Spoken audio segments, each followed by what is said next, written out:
Bien, iniciamos la explicación de la unidad 2, diseño de objetos en tecnología. Los apartados o puntos que vamos a ver en este tema y que integran la unidad son los siguientes. En el punto número 1, documentos de un proyecto, veremos que son los planos. En el punto número 2, analizaremos los distintos materiales y útiles de dibujo. En el punto número 3 aclararemos los conceptos correspondientes a bocetos, croquis y planos. El punto 4 lo dedicaremos a las escalas, que son las diferentes medidas con las que yo puedo ejecutar un dibujo. En el número 5 veremos la acotación, que son la representación gráfica de las medidas de un objeto. Todo esto lo veremos posteriormente de manera pormenorizada. En el punto número 6 veremos las vistas de una pieza. Y por último, estudiaremos también el dibujo asistido por ordenador. En este caso, un programa de los varios que hay en el mercado que se denomina LibreCAD. ¿Vale? Comenzamos. Bien, la expresión gráfica es que no es ni más ni menos que expresar en el dibujo todas nuestras ideas. Como sabéis, data de la más remota antigüedad, mucho anterior a la escritura. Y en tecnología es fundamental que nosotros sepamos expresarnos de una manera gráfica, es decir, una idea que yo tenga de cómo resolver un proyecto que no solo la pueda expresar de manera oral o incluso de manera escrita a través de la escritura, sino que resulta primordial que sepamos, que sepamos representar y resolver una idea a través de la expresión gráfica o a través del dibujo. ¿De acuerdo? Mm, todo eso que tiene un universo propio de lenguaje, de elementos, de normativa y de tipología de dibujo, pues todo eso lo vamos a estudiar en esta unidad. Así que comenzamos. En el punto número 1, del inicio, vamos a ver los documentos de un proyecto. En este caso vamos a hablar de los planos. Bien, para ello os he puesto aquí un ejemplo de un plano. En este caso es una pieza que pertenece a un horno de biomasa, una pieza que está dentro de un conjunto. Vale, pues si yo quiero representar esta pieza, pues por ejemplo para proceder a su fabricación, pues para ello me utilizo de los planos y donde yo la inserto, en el plano donde yo la inserto, debe de cumplir unas condiciones. Los elementos que integran los planos los vamos a ver desde afuera hacia adentro. Entonces, esta primera línea que aparece por aquí, esta primera línea exterior, son los límites del plano. Eso sería lo que se llama el tamaño del formato del plano. A partir de ahí tenemos una segunda línea de un trazo más grueso perimetral que lo que indica es los límites del dibujo. El dibujo siempre se hace desde esta segunda línea hacia adentro, dejando esta calle como los márgenes que se llama del plano. Vámonos a esta parte de aquí, donde nos indican toda la información del plano. Pues esto aquí se llama cajetín y ahí lo que se indica es toda la información relativa al plano. ¿Y esa información cuál es? Pues vamos a verlo punto por punto. En esta primera línea nos encontraremos el proyecto. Como hemos dicho, este dibujo pertenece a un proyecto de un horno de biomasa, por lo tanto yo pondría el título del proyecto, proyecto horno de biomasa. Y aquí a la derecha pondría en concreto el título del plano. Hemos dicho que esta es una pieza que pertenece a un horno de biomasa. Por lo tanto, como el plano hace referencia únicamente a esta pieza, pues yo pongo aquí como título pieza de enlace número 4. Justo debajo pondríamos el autor. Si somos nosotros, pues pondríamos el nombre, nuestro nombre, justo aquí debajo del proyecto. Mm, la línea inferior tenemos aquí la versión. ¿Qué es la versión? Pues figuraros que yo he hecho el dibujo de esta pieza y posteriormente a esa pieza ha sufrido una modificación. ¿Por qué? Pues porque la hemos mejorado o la hemos redimensionado, le hemos puesto unas dimensiones mayores. Entonces, como es la pieza original que se ha versionado, se ha modificado, pues lo que haría aquí yo pondría versión del plano, la número 2 para dar esa información, que es que hay una versión anterior a esta. Bien, justo debajo ponemos número de plano. ¿Qué es el número de plano? Figuraros que, como hemos dicho antes, el proyecto es horno de biomasa. Y imaginaros que ese proyecto pues lo conforman un total de 10 planos, para que quede definido totalmente el horno de biomasa. Pues yo tengo que ir numerando los planos en orden. Y si esta pieza le corresponde con el plano número 2, pues yo pongo aquí número de plano, el 2, ¿vale? Debajo firmaría aquí siempre el autor del plano y en la parte de la derecha, pues tendríamos el departamento. Si nosotros pertenecemos a una empresa, al departamento de diseño, pues pondríamos aquí el departamento, el de diseño. Si fuera el departamento de fabricación, pues departamento de fabricación. Y si fuera el departamento de marketing, pues pondríamos aquí departamento de marketing, al departamento al que pertenezcamos. Situación, pues en este caso te deja en blanco porque no es información importante la situación de la pieza. Pero si por ejemplo nosotros vamos a hacer el dibujo de un edificio, sí es importante que indiquemos dónde va a ir construido el edificio, porque tiene una ubicación fija. Por lo tanto, aquí pondríamos la situación, ¿vale?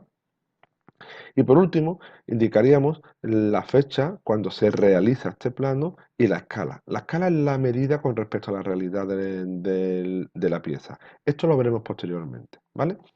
Por último, indicar que la distribución de toda la información en el cajetín, esta puede ser variada. Yo he puesto aquí una tipo, ¿vale? Pero que vosotros podéis variar. Podéis poner si queréis el título un poco más grande, o el proyecto, o el autor lo podéis poner justo antes de la firma. Esto lo podéis redistribuir a vuestro gusto, ¿de acuerdo? Lo que sí es que debe de estar siempre en la esquina inferior derecha, en esta zona, ¿vale? Venga, continuamos. Punto número 2. Materiales y útiles de dibujo. Empezamos por el lápiz. Mm, para dibujar nosotros normalmente hacemos uso del lápiz o del portamina. ¿El lápiz qué es? Pues el lápiz es un cuerpo cilíndrico o prismático de madera y en el interior lo que tiene es una mina de grafito. La mina de grafito es la punta, es la barra que está en el interior del cuerpo del lápiz y es lo que nos permite dibujar. ¿Por qué se distinguen los diferentes tipos de lápices? Pues los diferentes tipos de lápices o de minas, las minas son la punta del portaminas, lo que también nos permite dibujar, se diferencian unas de otras por la dureza.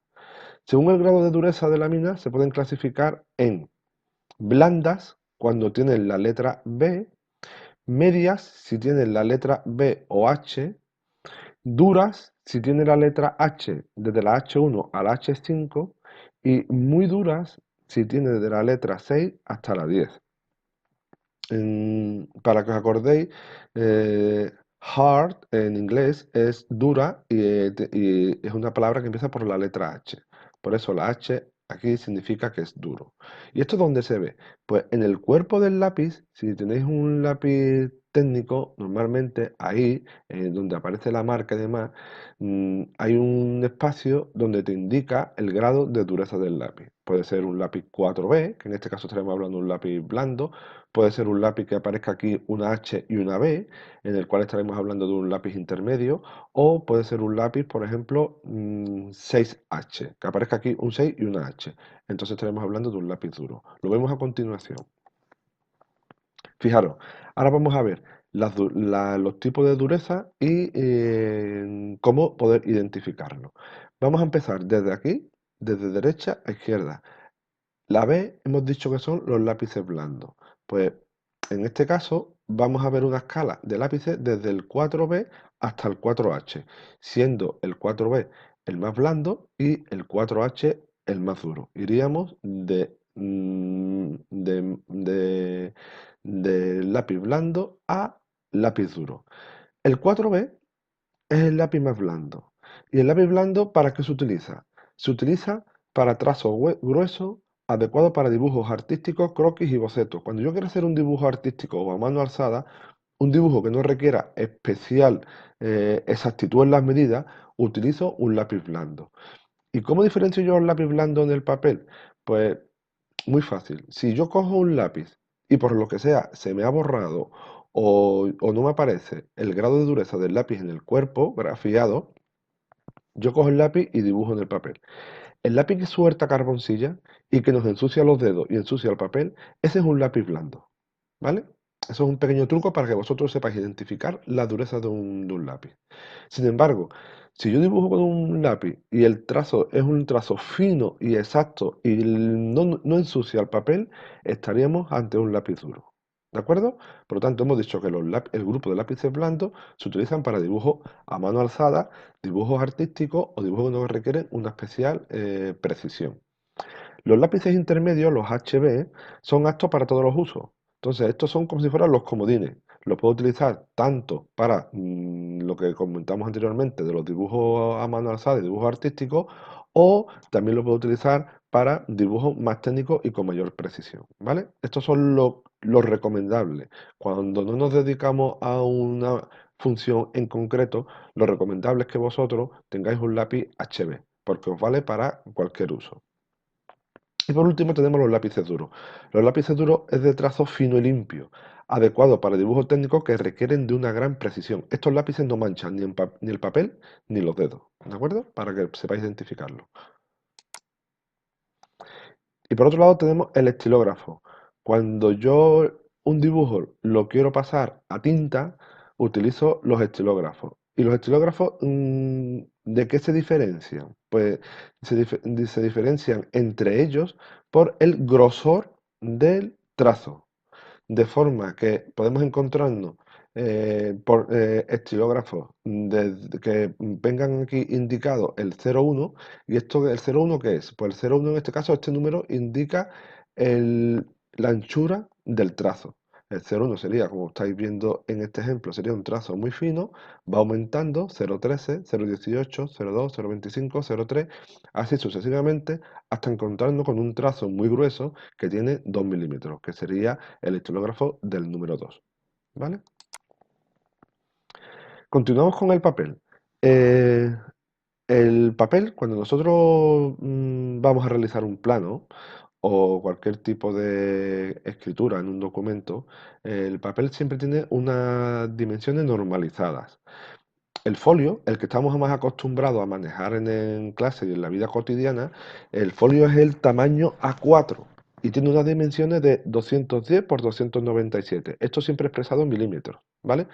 Como sabéis, el folio es rectangular. Cuando nosotros ponemos un folio encima de la mesa, tenemos el lado mayor del rectángulo, pues el lado mide 297. Y la anchura del folio mide 210. Bien, pues todos los formatos posibles en cuanto al tamaño del papel para yo poder representar un objeto en un plano, todo está normalizado. ¿Y cómo se relacionan entre ellos? Pues fijaros, para explicar la relación entre ellos en las diferentes medidas, vamos a partir del A0, que es el más grande. ¿Vale? El A0 es el más grande y va bajando de tamaño. El A0 es mayor que el A1, el A1 mayor que el A2 y así sucesivamente. Y el A5 se quedaría como el más pequeño de esta tabla. Bien, partamos del A0. El A0 tiene unas dimensiones, es este rectángulo, el que veis, el de afuera, el más grande, ¿vale?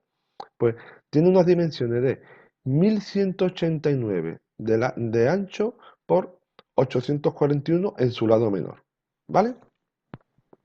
¿Y por qué tiene estas dimensiones? Porque si yo multiplico esto por esto, me sale al final que es la superficie interior es de 1 metro cuadrado justo.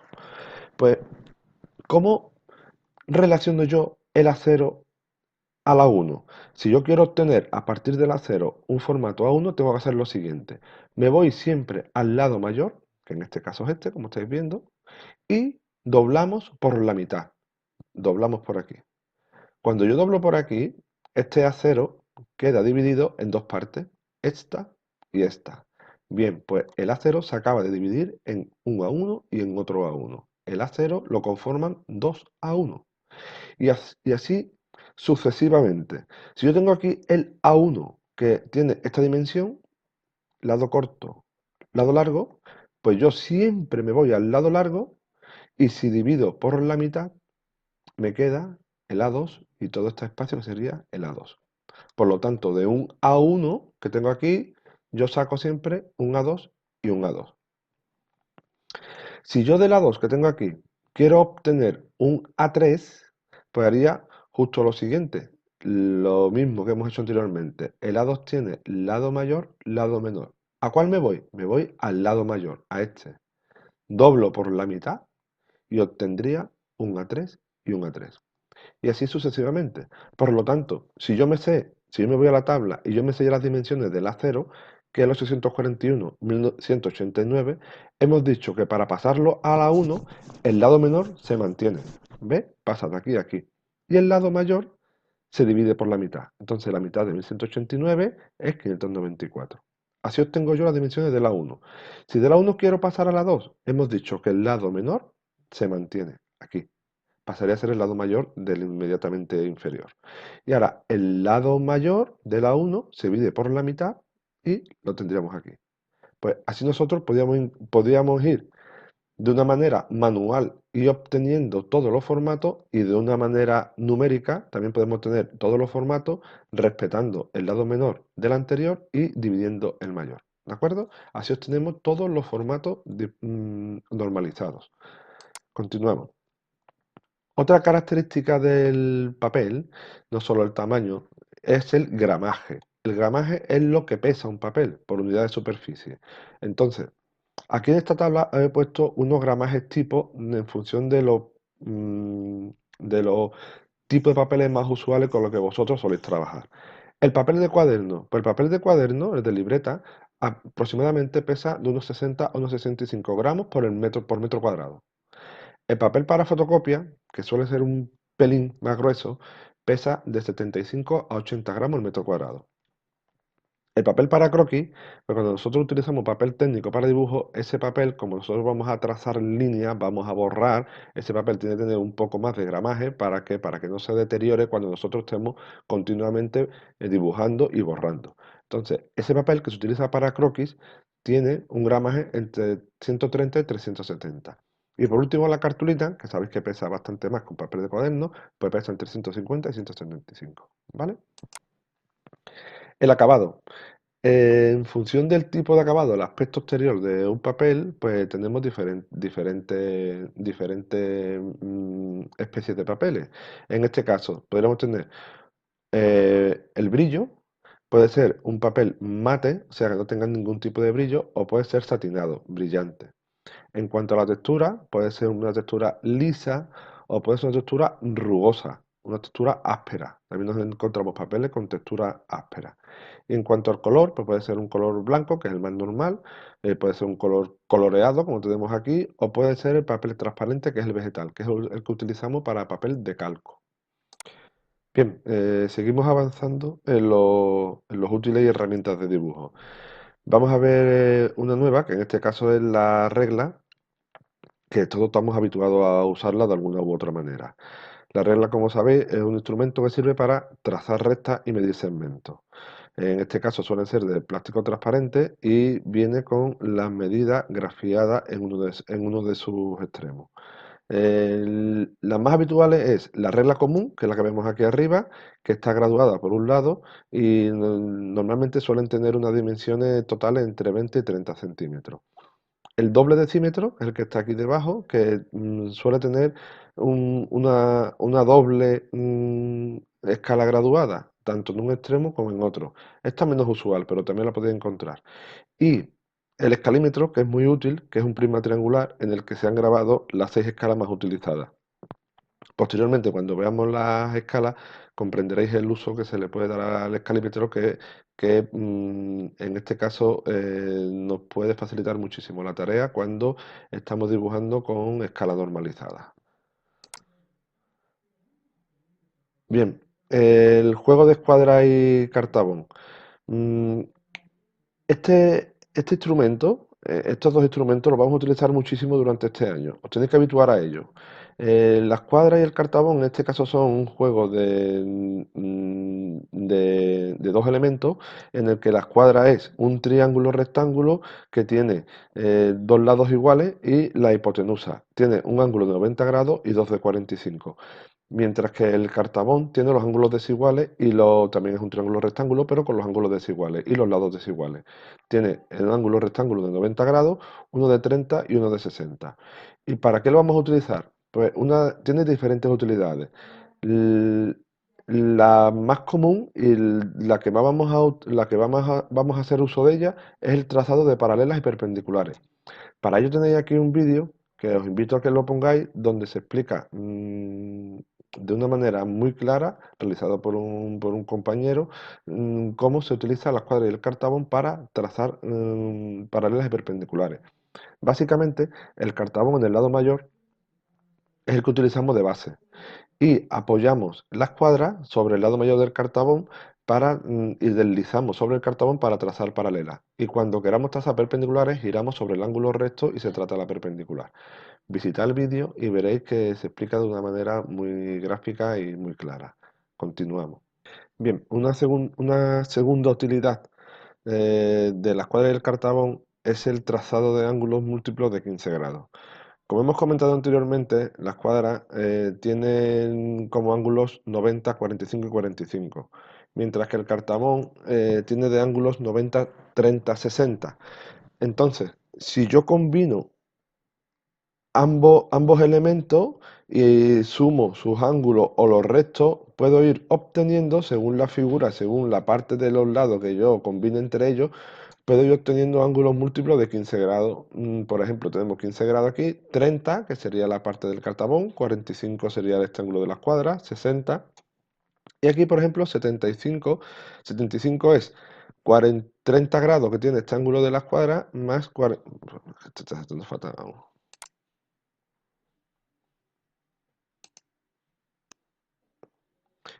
Una segunda utilidad de la escuadra del cartabón es el trazado de ángulos múltiplos de 15 grados, sin necesidad de utilizar transportador de ángulos, que le veremos posteriormente. En este caso, simplemente combinando los ángulos de tanto la escuadra como el cartabón, nos puede ir saliendo ángulos desde 0 hasta 180, o incluso 360, que sería simétrico, en múltiplos de 15 grados. Podríamos trazarlo todos. Por ejemplo, en el primero, si yo quiero trazar un ángulo de 15 grados, combino el ángulo del cartabón con el ángulo de la escuadra y me queda esta figura de 15 grados. Si quiero trazar de 30, pues de 30 solamente necesitaría el cartabón porque este ángulo es 30 grados. Si quiero trazar el de 45, pues solamente necesitaría la escuadra porque hemos dicho que la escuadra es 45 grados. El de 60, como sabemos que el ángulo mayor, el ángulo del cartabón tiene 60 grados, el segundo de los ángulos, pues entonces tendríamos aquí un ángulo de 60 grados directo. Y por ejemplo, si yo quiero un ángulo de 75, 75 no lo encuentro ni en la escuadra ni en el cartabón, pero combinando ambos lo puedo tener. ¿Por qué? Porque 45 es 30, 75, perdón, es 30 más 45. Entonces, si yo cojo el ángulo de 30 grados que vemos aquí del cartabón y le sumo el ángulo de 45 grados de la escuadra, pues automáticamente obtendría un ángulo de 75 grados. O sea, que combinando ambos elementos, yo puedo tener siempre ángulos múltiplos de 15 grados. Todo esto también queda explicado en el vídeo que adjunto aquí a continuación, donde podemos ver cómo se ejecutan los ángulos múltiplos de 15, tanto como suma y como restas de ángulos. Continuamos. Otro elemento que también es muy habitual es el transportador de ángulos. El transportador de ángulos sirve para medir o transportar ángulos. Pueden ser circulares, en cuyo caso estará dividido en 360 grados, o los más frecuentes que soléis manejar vosotros, que es el semicircular, que va desde 0 hasta 180 grados. ¿De acuerdo? Entonces, simplemente, si yo quiero medir un ángulo, yo pongo el vértice del ángulo en la cruz, este punto que pongo aquí, uno de los lados lo hago coincidir con el cero y el siguiente lado pues me marcará aquí en la regla graduada el ángulo correspondiente, ¿vale? También he puesto aquí un vídeo que es aclaratorio de cómo se utiliza el transportador de ángulos. Continuamos. Bien, continuamos con otra herramienta de dibujo, en este caso el compás. Como veis, el compás es un elemento, prácticamente todos lo conocéis, que consta de dos brazos. Uno de sus extremos está acabado en una punta metálica, que es la que me vale para definir el centro, y en el otro extremo está el trazo, el elemento de trazo. Normalmente es una punta de mina. Bien, lo que me vale, para lo que yo puedo utilizar el compás es para trazar circunferencia, arco de circunferencia, incluso para trasladar segmentos. Este es el compás convencional, pero también se le pueden añadir otros dispositivos, como puede ser una alargadera, cuando yo necesito trazar circunferencia y arcos de circunferencia de diámetros mayores, y también se le puede incluir un adaptador que me permita alojar un estilógrafo para pasar a tinta los dibujos o que yo previamente he creado con el lápiz, ¿vale? Eso en cuanto al compás. Punto número 3. Boceto, croquis y plano. Eh, Ahora sí ya quizá nos adentramos en una fase de concepto que resulta un poco más novedoso, así que nos detenemos un poco más. ¿Qué es el boceto? ¿Qué es un croquis? ¿Qué es un plano? Pues los tres conceptos hacen referencia a un tipo de dibujo y lo que se diferencia de ellos es en el grado de precisión que se ejecuta el dibujo. Por lo tanto, el boceto es una primera aproximación a la idea. Aquí en el ejemplo de la derecha he puesto el dibujo de una pinza de la ropa. Entonces, cuando yo quiero representar una pinza de la ropa en una primera idea y realizo el dibujo a mano alzada, estoy realizando un boceto de la misma. Es un dibujo rápido, realizado a mano alzada, sin precisión en las medidas, y lo que se trata es de yo obtener una primera imagen de aquello que quiero representar. Bien, el segundo elemento es el croquis. El croquis se realiza como el boceto, es decir, a mano alzada, pero ya contiene información del proyecto, más información, como cuál, pues contiene información relativa a las medidas. Yo le pongo aquí esto que veremos después, que son las líneas de cota, en el que yo voy poniendo las dimensiones de cada una de las partes que componen el dibujo. Y por último, tenemos el plano. El plano es un dibujo ya exacto, está delineado y a escala, y con la medida también tomada de una manera exacta. Aquí este ejemplo está realizado con, en este caso, con un programa informático, pero yo el plano lo puedo realizar a mano, siempre y cuando utilice las herramientas que anteriormente hemos visto. Escuadra, cartamón, regla, escalímetro, compás. De manera que el dibujo sea la representación exacta, tanto en forma como en dimensiones, del objeto que quiero representar, ¿vale? Por lo tanto, resumiendo, boceto, dibujo rápido a mano alzada de una primera aproximación de lo que quiero representar. Croquis, también a mano alzada, pero contiene más información del proyecto, relativa fundamentalmente a las medidas del mismo. Y el plano es un dibujo ya exacto, realizado con herramientas de dibujo, ya sea herramientas físicas o herramientas digitales, de manera que me den ya una idea exacta de lo que quiero representar. Bien, punto 4. Vamos a ver qué son las escalas. Eh, la mayoría de los objetos no pueden ser representados con sus medidas reales. Bien porque sus dimensiones son mucho mayores que las de papel del dibujo, o bien porque son muy pequeños. Entonces, en el objeto que represento aquí a la izquierda, que tenemos una silla, imaginaros que yo tengo en casa una silla y os pido que me hagáis el dibujo de esa silla, de la silla que esté en vuestra casa. Entonces vosotros me decís, "Mm, esa silla es muy grande y yo no la puedo representar en el papel". ¿Qué hacemos nosotros de manera inconsciente? Siempre hemos hecho el disminuir proporcionalmente el tamaño de la silla para que entre en el papel, ¿vale? Eso lo hemos hecho nosotros desde que éramos pequeños. Yo cuando decíamos dibujar un coche, pues al dibujar coche vosotros lo hacíais del tamaño adecuado para que entrara en el papel. Pues lo que estabais haciendo de una manera inconsciente es escalar el dibujo. ¿Escalar qué es? Escalar un dibujo es aumentar o disminuir proporcionalmente para que yo pueda representarlo en los límites del dibujo. Entonces, si nos vamos a una silla, si yo la silla la quiero dibujar, yo tengo que reducirla porque no me cabe en el papel. Por lo tanto, le estaré sometiendo a una escala de reducción. Sin embargo, si yo tengo un componente microscópico muy pequeño, como puede ser una parte de un microchip de un teléfono móvil, y digo, represéntamelo, nosotros lo que vamos a hacer de manera también consciente es ponerlo más grande para que sea visible a los humanos. Entonces, cuando se da esa circunstancia, lo que lo estoy también es escalando, pero en este caso lo estoy aumentando. Por lo tanto, las escalas pueden ser tanto de ampliación como de reducción. Y la proporción se define de la siguiente manera. La escala es igual a las medidas del objeto en el dibujo partido por las medidas del objeto en la realidad. Si yo esta silla, por ejemplo, tiene 1 metro de alto y yo la quiero disminuir 10 veces, pues 1 metro son 100 centímetros. Si yo la disminuyo 10 veces, pues yo pondría aquí 100 centímetros partido entre 10, se me quedaría en el dibujo 10 centímetros. Por lo tanto, la escala sería la de 1 partido por 10. Lo estaríamos reduciendo, ¿de acuerdo? Mira, veamos un ejemplo aquí. Esto es un pendrive,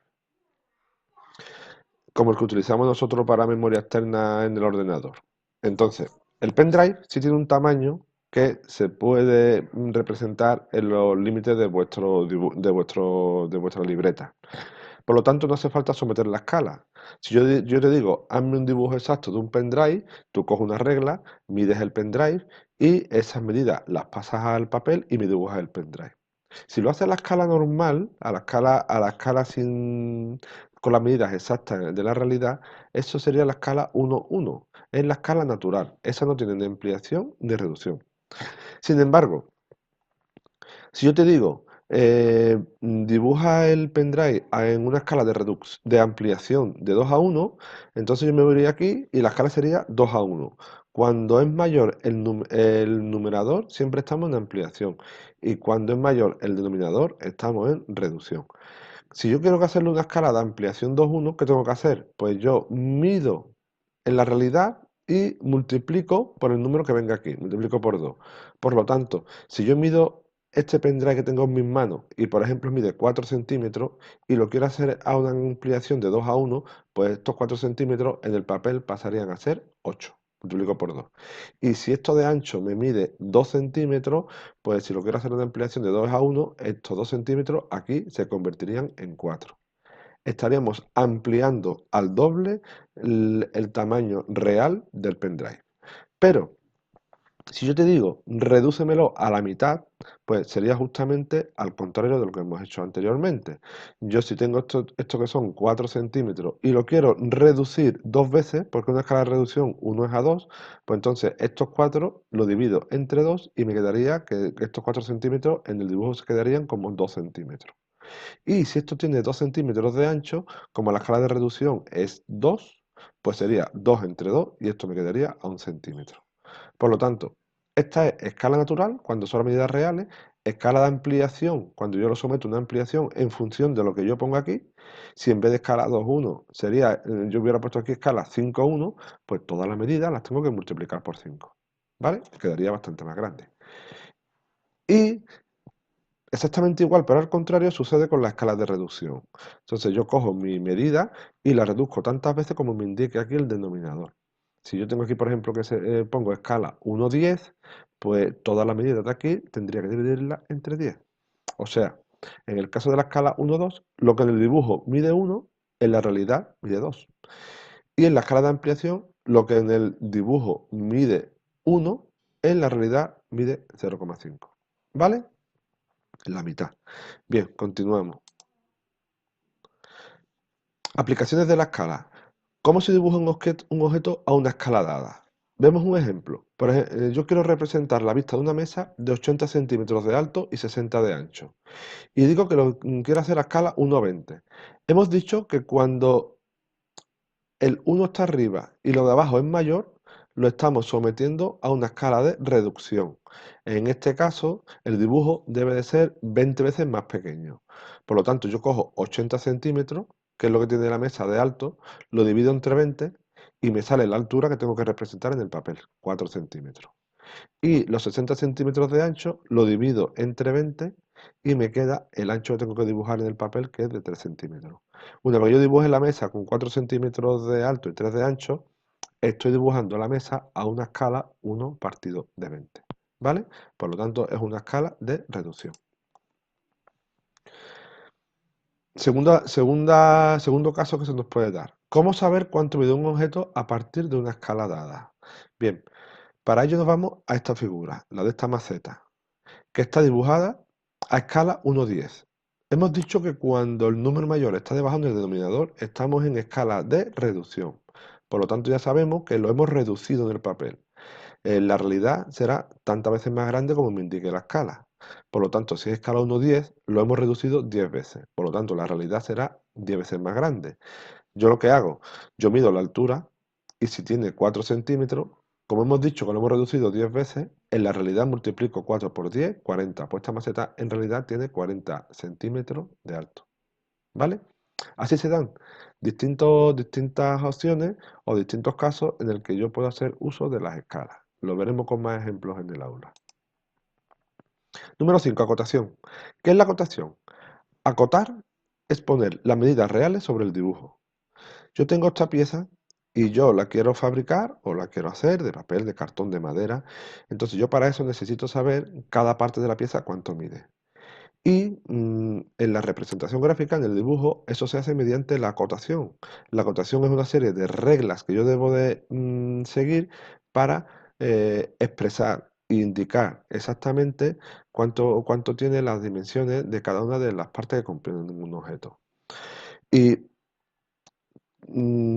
¿cuáles son los diferentes elementos de la acotación? Pues lo estamos viendo aquí. Por ejemplo, este primero es el símbolo. ¿El símbolo qué quiere decir? Como yo en este caso estoy midiendo un radio de una circunferencia, pues yo por delante pongo la letra R para indicar que lo que estoy midiendo es un radio. Esta línea que hay aquí, esta línea, se llama línea de referencia de cota.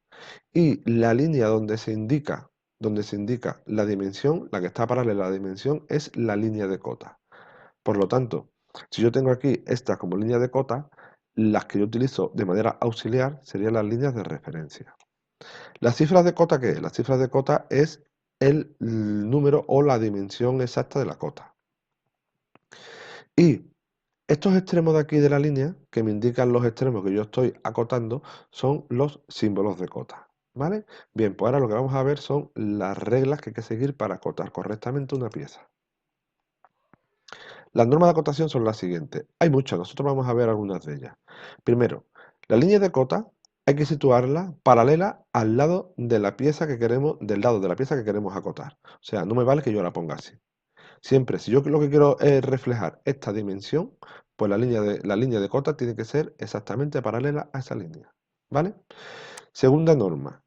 El número que indica la cota tiene que estar mirando desde la derecha y en el centro y separado ligeramente de la línea de cota.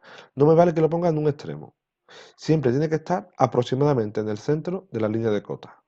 ¿De acuerdo? Bien, vamos a continuar viendo lo que son las vistas de una pieza. Las vistas de una pieza, en el dibujo técnico existen dos formas de representar objetos, mediante vista o mediante perspectiva.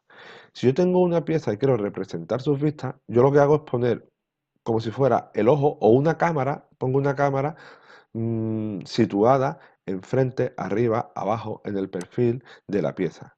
Y lo que vería exactamente la cámara es lo que se llama las vistas de una pieza. Hay veces que para yo representar correctamente la vista de una pieza, pues con el alzado y la planta puede ser suficiente. Hay otras veces que yo tengo que recurrir al alzado, a la planta y el perfil. Y otras veces incluso a más de esas vistas. Bien, pues vamos a ver cuáles son todas cada una de esas vistas. Fijaros el ejemplo del martillo. Imaginaros que en el número 1 yo tengo puesto una cámara mirando en la dirección de la flecha. ¿Esa cámara qué vería? Pues yo vería este contorno y este contorno. O sea, esto es lo que vería la cámara poniéndola mirando de frente al martillo. O sea, vería justamente esto. Esto sería la vista número 1. Vamos a girar la cámara y ahora la pongo mirando en esta parte de aquí. Desde aquí para allá. Entonces, ¿qué es lo que vería? Pues yo vería el fondo del martillo, el mango del martillo, y vería la parte de abajo, la parte inferior de la cabeza del martillo. O sea, vería exactamente esto. Esa sería la vista número 2. Movemos la cámara y ahora la podemos mirando desde arriba hacia abajo. ¿Qué vería? Pues vería la parte superior del mango, que sería esta, y vería la parte superior de la cabeza del martillo. O sea, esta sería la vista número 3. Vámonos a la vista número 4, que es igual que la vista número 1, pero justamente en sentido contrario. Pues yo sitúo aquí la cámara mirando en este sentido, yo vería primero el cuerpo del martillo por aquel lado, la otra cara, y vería también la otra cara lateral de la cabeza del martillo, justamente la que está en el lado contrario de esta. Seguimos girando la cámara y ahora la ponemos aquí, mirando en esta dirección, justo enfrente de la cabeza del martillo. Entonces, ¿yo qué vería? Pues yo vería exactamente la cabeza del martillo. y esta parte del mango. El resto quedaría tapado por la cabeza del martillo, por lo tanto la vista quedaría de esta manera. Y por último la vista 6. Yo ahora la cámara la he puesto aquí abajo y estoy mirando hacia arriba. Si yo miro hacia arriba vería la parte inferior del mango y vería la parte inferior, este cuadrado de la cabeza. Por lo tanto la vista número 6 sería esta. ¿Vale? Esas son las 6 vistas, en este caso de un ejemplo de que es el martillo. ¿Cuáles son las vistas principales de un objeto? De las 6 vistas que hemos visto anteriormente, las principales son el alzado, que es cuando yo miro la pieza de frente, la planta, que es cuando yo miro a la pieza desde arriba, y el perfil, que es cuando yo miro a la pieza desde un lateral. Todo esto lo vamos a ver en el siguiente dibujo aclaratorio. Las piezas se representan normalmente del sistema diédrico. El sistema diédrico es como si fuera una caja, ¿veis? Como si fuera una caja en la que tiene estas 3 caras. Y yo sitúo en el centro de la caja la pieza. Y ahora, si yo le quiero sacar el alzado, pongo aquí la cámara justo mirando enfrente de la pieza. Y se proyectaría, en la parte de aquí se proyectaría el alzado.